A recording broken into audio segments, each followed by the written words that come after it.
Students will be coming back tomorrow, and I pray that they'll only come back, Lord, if they are healthy. And we thank you for this extra week where school has been shut down. And we thank you for the new students that are coming, second semester. We're excited about those. So would you bless our ministry today, your church? Would you be our teacher today and our preacher throughout? In Jesus' name, amen. All right. We still have in the bookstore free copies of Christian Womanhood, and you'll want to stop by and get your free copy.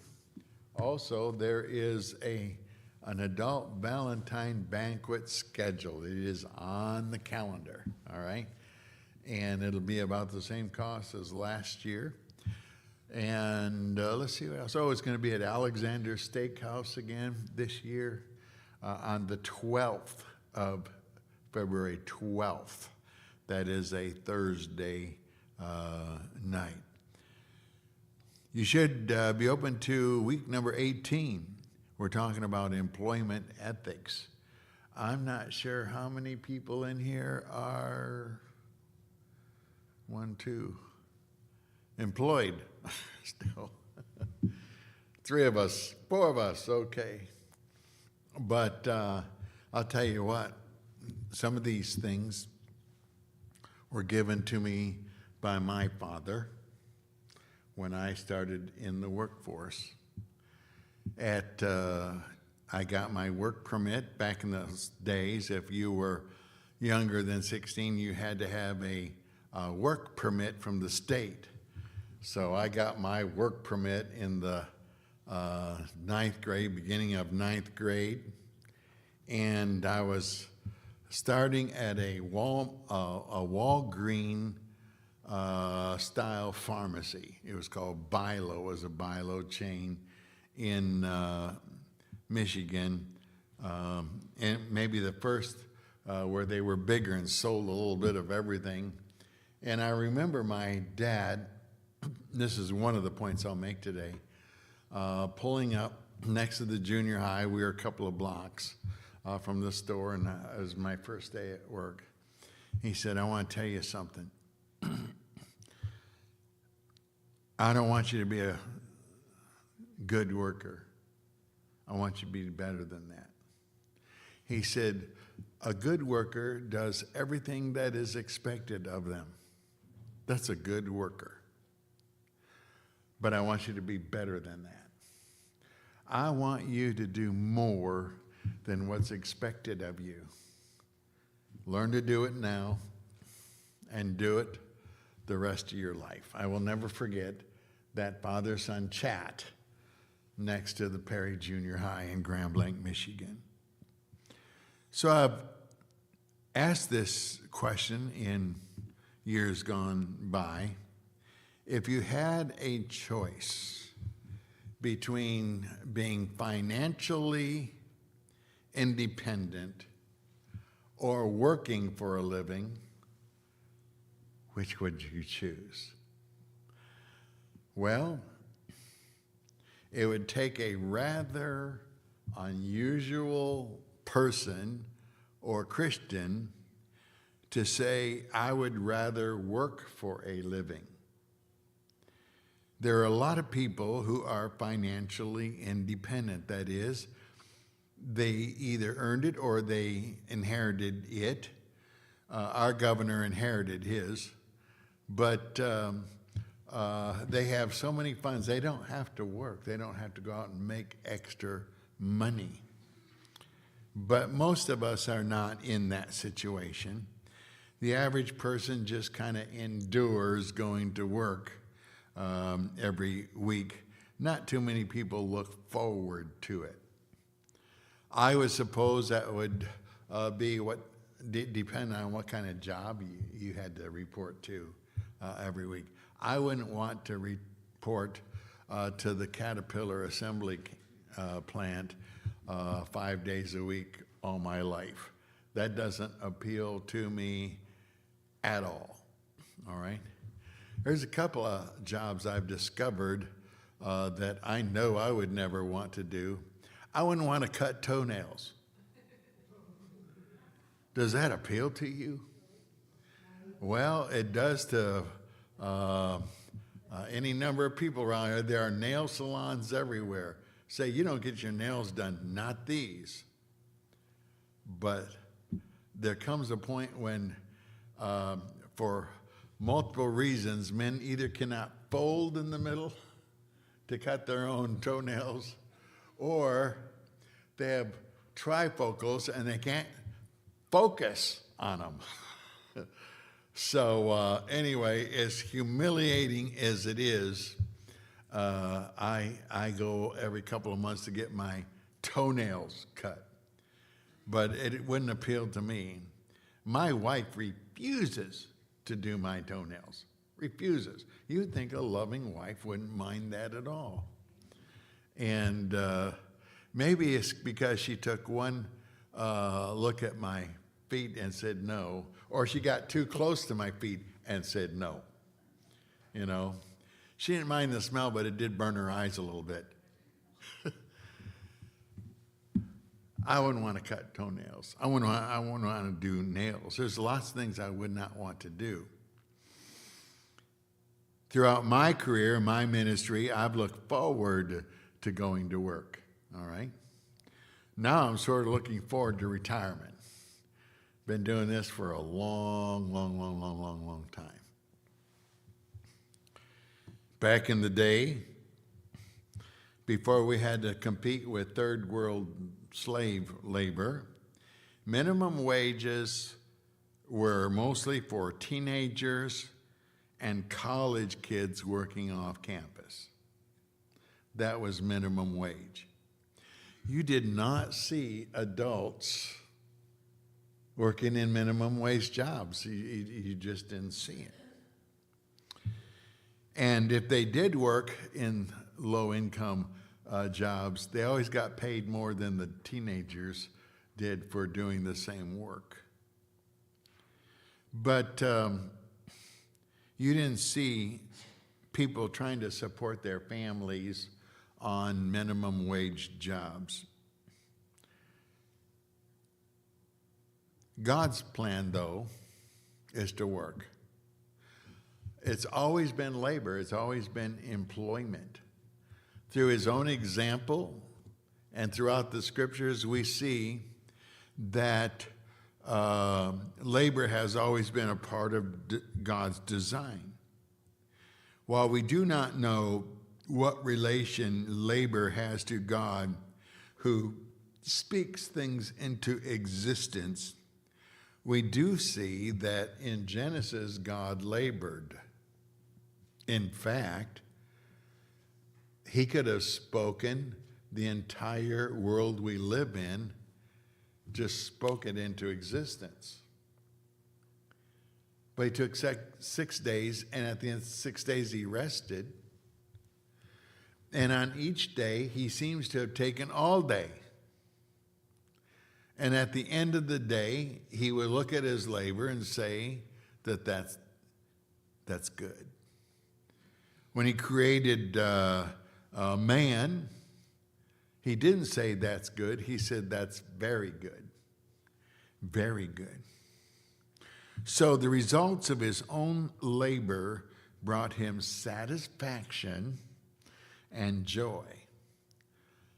I do not claim to understand the emotions of God, nor how or why God would need to labor or does labor, only that God was putting a premium before our eyes on laboring.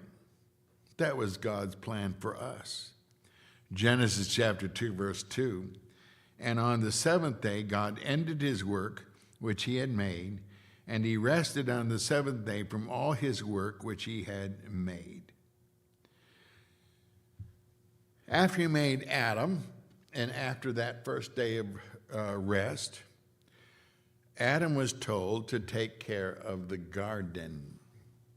That is, to cultivate the garden, to care for the garden. One thing he did not have to do was weed the garden. And he didn't have to take care of thorns and thistles. Now, were they around? Sure, God created all things within the first week, but I don't think there were thorns and thistles in the garden. Those were outside the garden. And of course, he created those for a purpose, and God saw his purposes would unfold. But let's go back to the Eden. God gave Adam time. Then he gave Adam something worthwhile to do with his time. Adam was able to take a sense of accomplishment in his labors. Back in the day, before we built had our big deck built in the back, we had I had made flower gardens in big square 10 by 10 areas with a wall, and I made them. I planted them and designed them so that something would always be coming up year round. My favorite bulb flower are daylilies or lilies, but they are very short-lived. If you're going to plant your garden in all lilies, you're not going to enjoy your garden very long. A couple of weeks, 10 days, I think. So I had things coming up. And you know what? I was real happy. I liked to look at it. I kept it weeded, and I cared for it. And I had satisfaction with my work, with my labor. All right? Say, do you still do that? No. I have a hard time bending over and tying my shoes. In fact, other than my Sunday shoes, I finally went to the famous Skechers. You know, you just slide your foot in. How easy, you know. But God gave Adam time and something worthwhile to do with his time. One of the serious illnesses in America is an unemployed section of citizens. They have time and nothing constructive to do with their time. Now, people on public aid, any number of them could work, but we have welfare instead of workfare. In other words, I could foresee and I could see a system whereby God has blessed a country so much, if there wasn't living wage jobs available, a compassionate state would say, okay, we'll help you out. We're going to give you a monthly check, but we want you to show up at the volunteer center, and we'll tell you what your responsibilities are for the week and where you'll be. Can you imagine the left not considering that horribly humanly abusive? I'll tell you what, Minneapolis has all of this violence because we have all those people with a lot of time and nothing constructive to do with their time.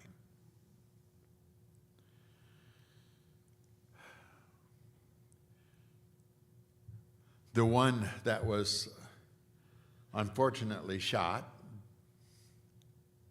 looked young, healthy, energetic, and mouthy. But she didn't have a job that anybody has spoken of. God made labor for a purpose. we would all have the same 24 hours a day. What are you going to do with that day?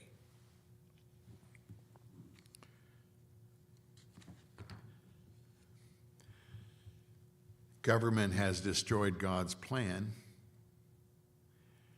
Instead of giving a hand up, they give a hand out. These are very different phrases, hand out and hand up. We readily acknowledge the need for social support for, number one, the elderly, and number two, those who have certain disabilities. That not only is common sense, I think that's just plain biblical. You take care of people with needs. You take care of mom and dad. Or if the children aren't alive anymore, or for some reason they are not in the picture, Israel was to take care of their elderly people.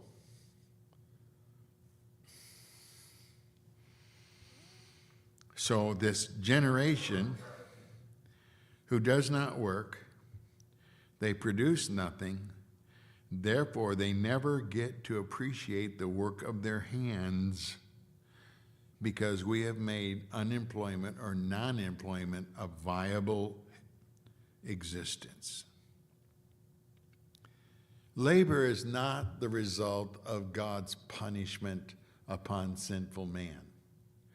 Before Adam and Eve ever fell, God gave them labor, things to do with their hands. Genesis 3:17, and unto Adam he said, because thou hast hearkened unto the voice of thy wife, and hast eaten of the tree of which I commanded thee, saying, thou shalt not eat of it, cursed is the ground for thy sake, in sorrow shalt thou eat of it all the days of thy life. Thorns also and thistles shall it bring forth to thee, and thou shalt eat the herb of the field. In the sweat of thy face shalt thou eat bread, till thou return unto the ground, for out of it wast thou taken, for dust thou art, and unto dust thou shalt return. Then God led them out of the garden and put some sort of a visual block to the entrance of the garden, to where man could never find it or find his way back. Lest what? He put his hand forth and ate of the tree of life. By the way, when was the garden destroyed?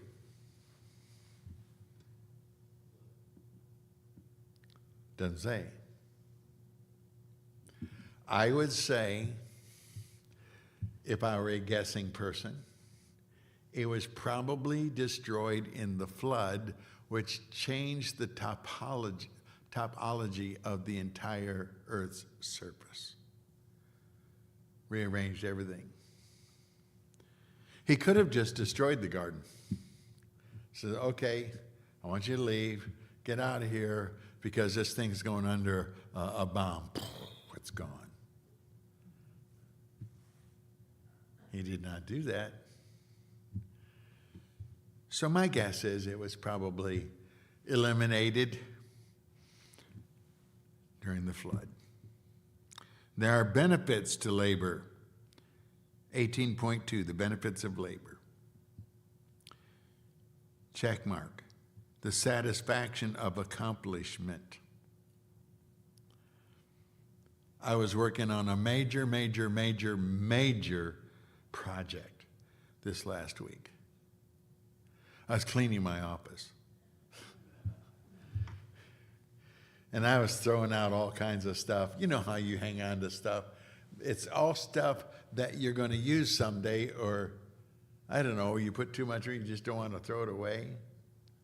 And I thought, this office has almost 40 years of nothing except my books. My notes are computerized. By the way, my notes are computerized, so why am I hanging on to all of the hard copies in long file drawers of everything I've ever taught? So I started on this, and I started throwing away this and that. And Mike stopped by, and then he was on his way to see his mom at Proctor, who is, by the way, at home now from the hospital. And I saw him later on up at the hospital. He says, no, this was the next day. He said, did you make any progress? Did you get it done? I'm not even close. I'm not. The best way to clean is to clean thoroughly. You know what that means?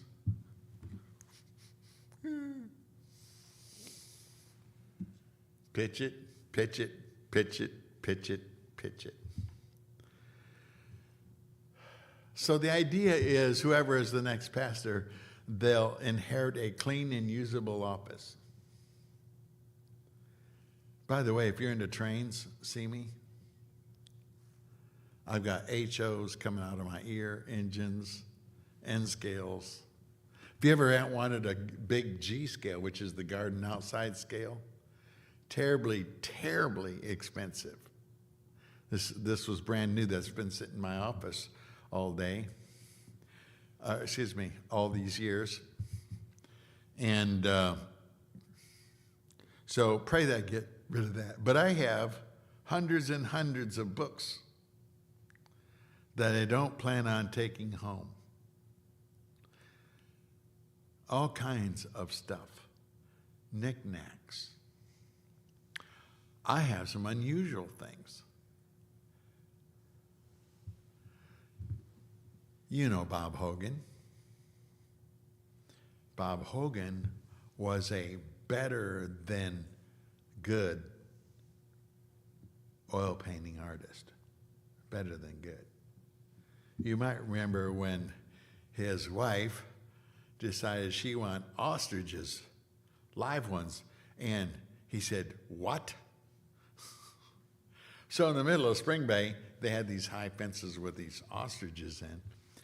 And when they would lay eggs, I mean, the shell was about a 1/4 inch thick, almost unbreakable. So he'd chop out the bottom, blow out the yolk, and hand paint beautiful stuff, oil paint, those ostrich eggs, and then set them on. I have an ostrich egg painted by Bob Hogan that I've enjoyed all these years, of a old locomotive going through the mountain, and it goes all the way around. It is such a cool thing. If it's something you always wanted to have, come and see me.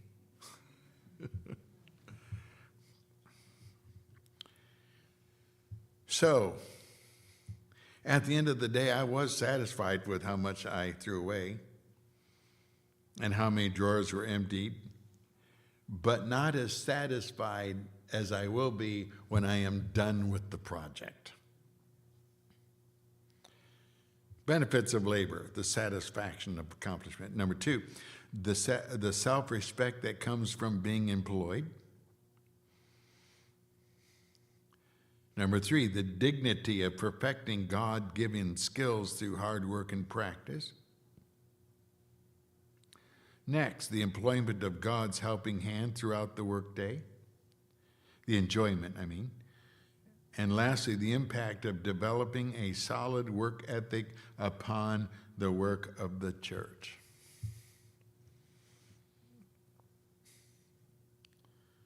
In the 40 years that I've been here and have given the responsibility of hiring workers and assistant pastors, all the assistant pastors, without exception, had a good work ethic. They worked good days, long hours. Good work ethic. I think that all of our teachers in the school have a good work ethic. I think my wife has a good work ethic. She's been working on me forever.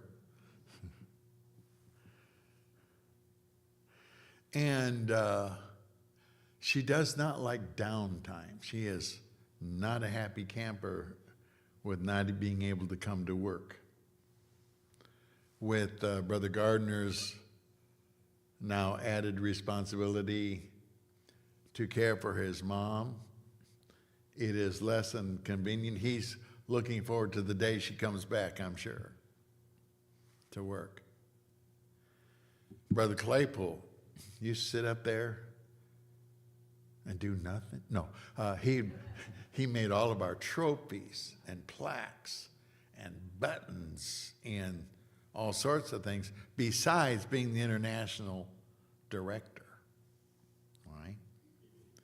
It's hard to get to the place physically where we can't do what we once did. I watch him. I don't know how you sign your checks. You stamp them? I didn't figure you endorsed them. Bless his heart, you know, he shakes with his hands. I'm worried he'll get the wrong check.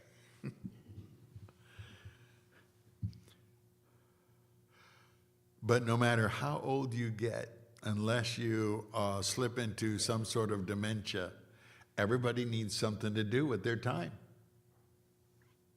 Everybody. Say, preacher, when you're not the pastor, what are you going to do? Well, I'm going to wait for orders from headquarters. You know?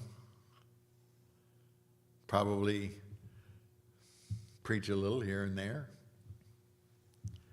When word gets out that Pastor Tebow is available if you need pulpit supply while you're on vacation, that may fly a little bit. I have other places that have inquired, but we're going to stick around and still work with King's Kids.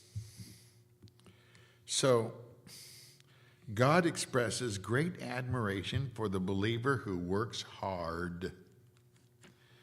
Revelation chapter 2, verse 1, unto the angel of the church at Ephesus write, these things saith he that holdeth the 7 stars in his right hand, who walketh in the midst of the 7 golden candlesticks. I know thy works, and thy labor, and thy patience, and how thou canst not bear them which are evil, and thou hast tried them which say they are apostles and are not, and hast found them liars, and hast borne and hast patience for my name's sake, hast labored and hast not fainted. 1 Corinthians 3:8, now he that planteth and he that watereth are one, and every man shall receive his own reward according to his own labor. For we are laborers together with God. Ye are God's husbandry, ye are God's building. God never, ever gives a compliment to the lazy. Proverbs 26:16, the sluggard is wiser in his own conceit than 7 men that can render a reason. Proverbs 20, verse 4, the sluggard will not plow by reason of the cold. Therefore shall he beg in harvest and have nothing. And this is one of my favorite verses in the Bible. I just wish I'd paid a lot more attention to it than I did years ago. Proverbs 6:6, go to the ant, thou sluggard, consider her ways, and be wise, which having no guide, overseer, or ruler, provideth their meat in the summer, and gathereth their food in the harvest. How long wilt thou sleep, O sluggard? And when wilt thou arise out of thy sleep? Yet a little sleep, a little slumber, a little folding of the hands to sleep, so shall thy poverty come as one that travaileth, and thy want as an armed man. The ant gathers in gathering season and stores it, and when he can't work anymore, he eats all winter long. He says to us, observe the way of the ant. Dignity does not float down from heaven to the Christian just because God loves him. Dignity floats down from heaven upon Christians who have a good work ethic. All right, there is a long article on employment ethics. Do we have time to do this? Probably not. I'm going to let you read it. But after you've read it, there is a comment at the end of the long article. The socialist movement in America believes very little about the above article. Their bitterness toward the wealthy has blinded them to their own lack in employment ethics. Wikipedia has another long article that I'm not going to read. So let's run over to the headline, Christian Employment Ethics. We're talking about we're talking about the employee. Christian employment ethics ought to positively affect both the Christian employer and the Christian employee. Many of our people work for employees other than Christians. You're on display. You should show a strong work ethic and a respect for your company and your boss. There's never a time in our waking hours where we are not an ambassador for Christ. So what does God expect of the Christian employer? How should he conduct his work? Let me see. Okay, I got that. Here are some reasonable expectations for employers. Check one. That first and foremost, he conducts himself as a Christian. Let your light so shine before men that they may see your good works and glorify your Father which is in heaven. What else is expected? That he conducts himself as a conduit of God's provision to his employees. I think that the greatest, as far as reputation goes, and employee testimony, I think that the best and greatest Christian employer in this whole area has to be Parsons. Parsons. That is the most unselfish Christian family I've ever read about. When the tornado destroyed Parsons, and Brother Samples and I saw it going over the top. I mean, it was a huge tornado. All of his employees could have applied for and gotten it unemployment, which is what, 70 or 80% of your pay, maybe 60, I don't know. The Parsons family said, don't do that. I'm going to give you full pay until this plant is rebuilt. And God has blessed him for it. Next check mark, that he conducts himself as one who is responsible to pay good wages. Luke 10:7, and in the same house remain, eating and drinking such things as they gave, for the laborer is worthy of his hire. Go not from house to house. Colossians 4:1. Masters, give unto your servants that which is just and equal, knowing that ye also have a master in heaven. James 5:4, behold the hire of the laborers who have reaped down your fields, which of you kept back by fraud crieth, and the cries of him which have reaped are entered into the ears of the Lord of the Sabbath. Next check mark, he that conducts himself and uplifts his employees in a dignified way. Let's see here. I want to go through these check marks real fast because we only have 4 minutes left. What does God expect of employees? First and foremost, conducts himself as a Christian. Secondly, that he is prompt and on time. Thirdly, that he maintains a proper attitude and a right spirit about his work assignments. Colossians 3:23. And whatsoever ye do, do it heartily as unto the Lord, and not as unto men, knowing that of the Lord ye shall receive the reward of the inheritance, for he serveth the Lord Christ. But he that doeth wrong shall receive for the wrong which he hath done, and there is no respect of persons. Next check, that he is consistent and reliable laborer. That he is never satisfied with mediocrity. That he does not use sick days in a dishonest manner.